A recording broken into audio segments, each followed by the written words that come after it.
Si yo compro un producto en Israel, como israelí tengo que pagar impuestos y esos impuestos sirven para pagar servicios.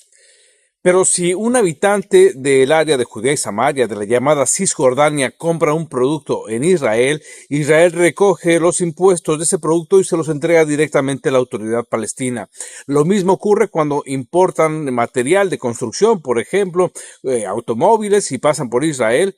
Los impuestos de esos productos se recogen y se entregan directamente a la autoridad palestina, que corresponde casi el 60% de sus ingresos totales en impuestos. Así se acordó en el Tratado de Oslo. Lo cierto es que muchos de estos recursos van a manos de parientes de criminales que están en las cárceles israelíes, porque de esta manera premia la autoridad palestina a estos actos ilícitos. Sin embargo, esto va a cambiar muy pronto. Cientos de víctimas del 7 de octubre recurren a los tribunales y a la ley en busca de cordura.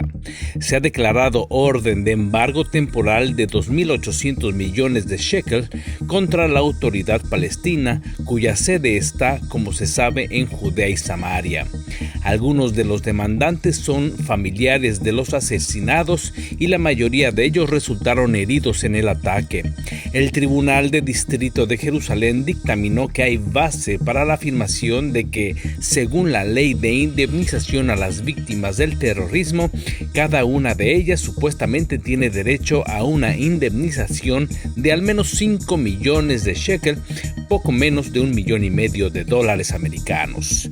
El Tribunal Supremo aclaró el mes pasado: la autoridad palestina paga a los terroristas y a los miembros de sus familias importantes cantidades de dinero y beneficio en estrecha relación con los actos criminales de terrorismo que cometieron. El Tribunal de Distrito de Jerusalén concedió la solicitud de cientos de víctimas de la guerra de espadas de hierro y de la masacre del 7 de octubre y recientemente emitió una orden de embargo temporal contra la autoridad palestina por un monto total aproximadamente de 2.800 millones de shekel. Estas son una serie de demandas contra la autoridad palestina y la organización terrorista Hamas. Como parte de la demanda, los cientos de víctimas, a través del abogado David Simaná, afirman ser familiares de los asesinados en la masacre y la mayoría de los demandantes son víctimas del ataque y de la guerra.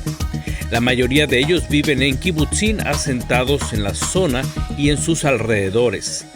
La demanda afirma que, además, todos los afectados sufrieron daños mentales y o físicos en el ataque terrorista del 7 de octubre. La demanda afirma que el horrible ataque fue llevado a cabo por Hamas y que la autoridad palestina alienta ataques y actos de terrorismo contra el Estado de Israel, por lo que la incautación está dirigida contra la autoridad palestina. Por su parte, la autoridad palestina presentó una petición al Tribunal Supremo de Justicia el año pasado y solicitó cancelar esta ley aprobada por la Knesset que permite a las víctimas de terrorismo reclamar una compensación a la entidad que lo financia. El presidente del Tribunal Supremo, Yihat Amit, rechazó la petición de la autoridad el mes pasado.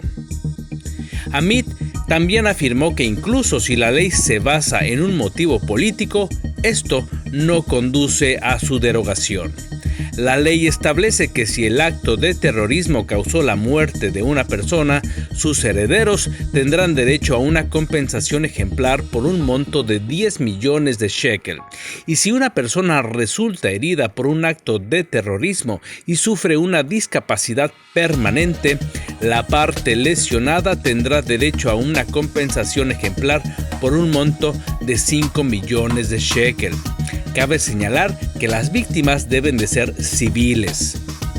El juez Amit también dictaminó que la autoridad palestina reclama una violación de sus derechos, pero la supuesta violación se deriva de sus acciones y de su propia decisión de pagar dinero y beneficios a asesinos manchados con la sangre de israelíes inocentes.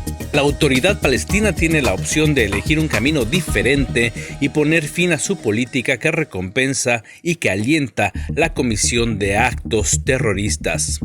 La autoridad Palestina señaló que hay aproximadamente 180 demandas pendientes en su contra, en las que participan cientos de partes perjudicadas, por lo que el monto de responsabilidad que podría imponerse a la autoridad palestina podría ser de miles de millones de shekel. El abogado que representa a las víctimas, David Simaná, afirma: mi oficina y yo seguiremos apoyando a las familias de las víctimas y a los familiares de las víctimas de las hostilidades en este frente contra el terrible crimen del terrorismo. Desde las calles de Israel para Enlace Judío, Ricardo Silva.